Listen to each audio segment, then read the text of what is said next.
Where do I even begin?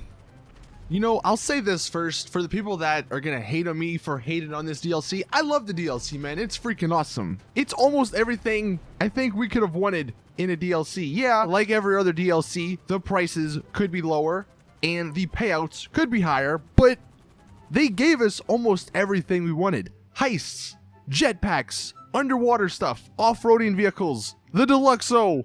I mean, as far as DLCs go, this has to be one of the best and biggest updates to GTA Online. But that doesn't mean it's perfect. As evident by this video, we got some good old Rockstar logics to present. So if you enjoy the video, please drop it a like and subscribe for more awesome GTA content.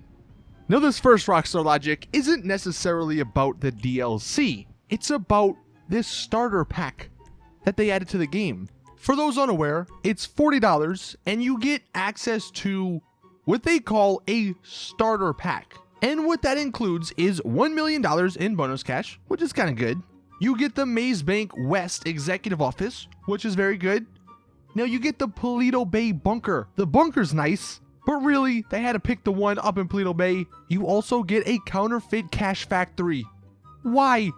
No one uses that. It's not even a good way to make money. It's a horrible way to lose money. They really couldn't have put a Coke business in there, the best one. You also get a clubhouse, which that one, not bad. And then you get an apartment, which I don't believe is a high-end apartment. I think it's just a random ass apartment. And you get a 10-car garage.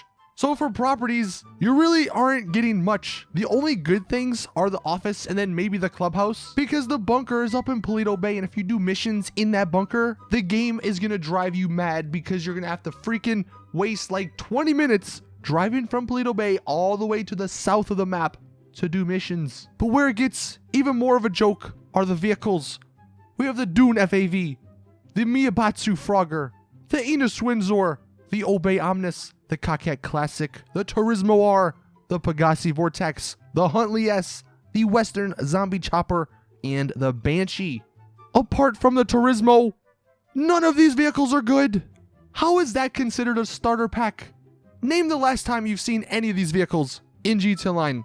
I'll wait for the next 30 days. You probably still couldn't tell me when you saw any of these vehicles. I know there has to be a balance between the starter pack not being pay to win and it being like somewhat decent, but this is just a scam. If you pay $40 for this, you're getting scammed, because what's going to end up happening, all of those vehicles will just sit in your garage. You'll never use them. The bunker, you're never going to use it because it's in Paleto Bay. The office, yeah, you might use. You're never going to use the cash factory. You're probably never going to go in that apartment. Clubhouse, you might not ever go in, although it does have the useful feature of spawning bikes right next to you. But all of this stuff just isn't good for a starter pack. I know there are going to be people out there that say, well, good, because I don't want people paying to win, basically. But I'm just saying, from like Rockstar's perspective, this thing is a scam. If you spend $40 for this, even if you are a new player, it's a scam. I mean, think about it this way. If you are buying a starter pack to a game, you would at least want some good stuff, and you're really only getting like 3 good things here.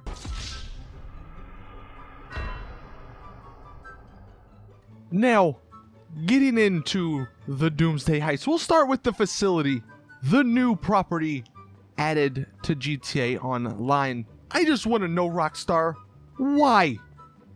Why do you give us the biggest property in the game, but don't include transportation inside?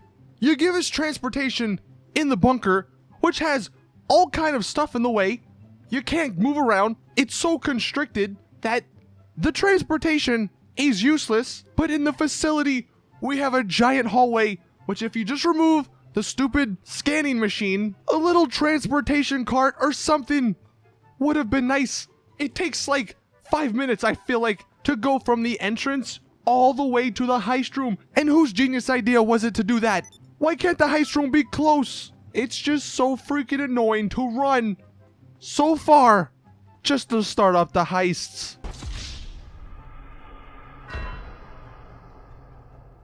Look, this is proof, alright? This is undeniable proof that Rockstar watches these. So for those out there who think this series doesn't do anything good for GTA Online, this proves you wrong. few episodes ago, when the Smuggler's Run DLC came out, we made a Rockstar Logic saying that there was no wires on the computers. And boom, look what they do. Not only do they add wires, but they add them in a neat way, and they actually plug into something under the desk. It is a miracle. We have changed GTA. How do you do that? But then you forget the freaking mouse. How are we supposed to use this computer? We can't just have it easy, can we?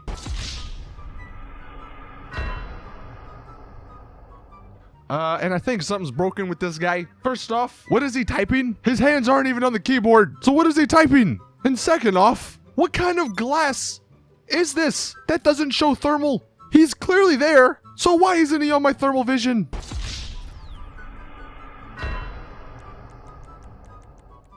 And then the final facility one.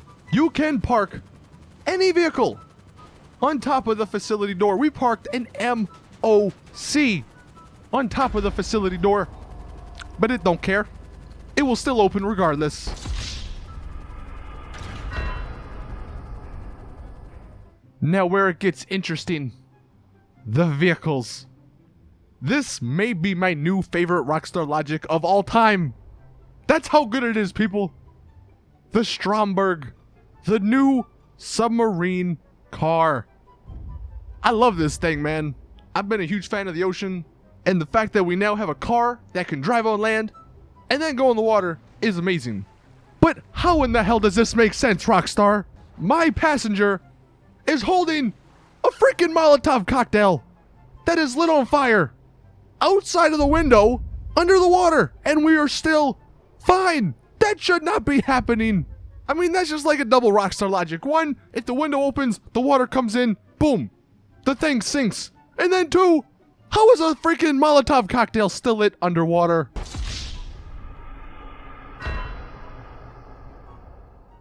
But that's not the only thing with the Stromberg. One thing we found that was very, very interesting. The glass on this vehicle doesn't break. It's actually impossible to break the glass. You can shoot it 1,000,000 times. We shot it with a freaking minigun. The glass doesn't break, it only cracks. Okay? And obviously that's because if the glass broke, you couldn't go underwater. Like, Rockstar thought that far ahead, okay? But see, here's the problem. If the glass don't break, that technically means the bullets don't come through. Wrong!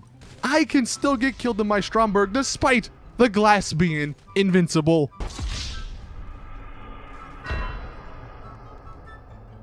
And then another one with the Stromberg. Where does this stuff come from? At least on some of the other vehicles that transform, it looks realistic. Where the hell does the wings come from?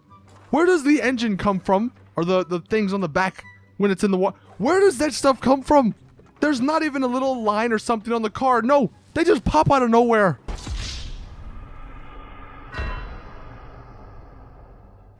Another classic one. Where's the engine in the Deluxo? There's no engine in the front. The back really doesn't look like an engine. So how does this thing work? Is this based on the same technology that the Wastelander is based on? Did Rockstar in the GTA Online universe figure out a way to have an engine-less car? Because if so, that is impressive. But I just want to know, where's the engine?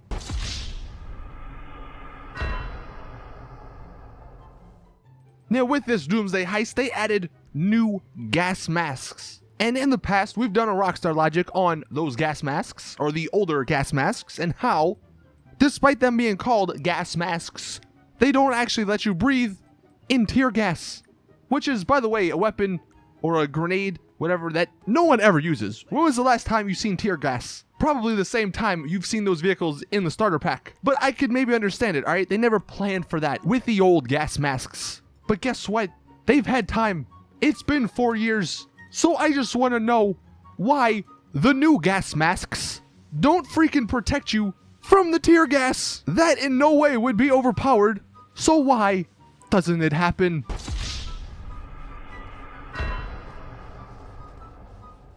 And then the final one.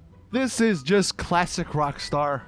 Now, I'm not sure how many people know about these vehicles because they're like afterthoughts. You're all worried about the Deluxo. the jetpack, the Stromberg, the new tank, all these new war stock vehicles, but you sort of forget about the legendary motorsports ones. And the one we're going to be taking a look at is the new sports car called the Pariah.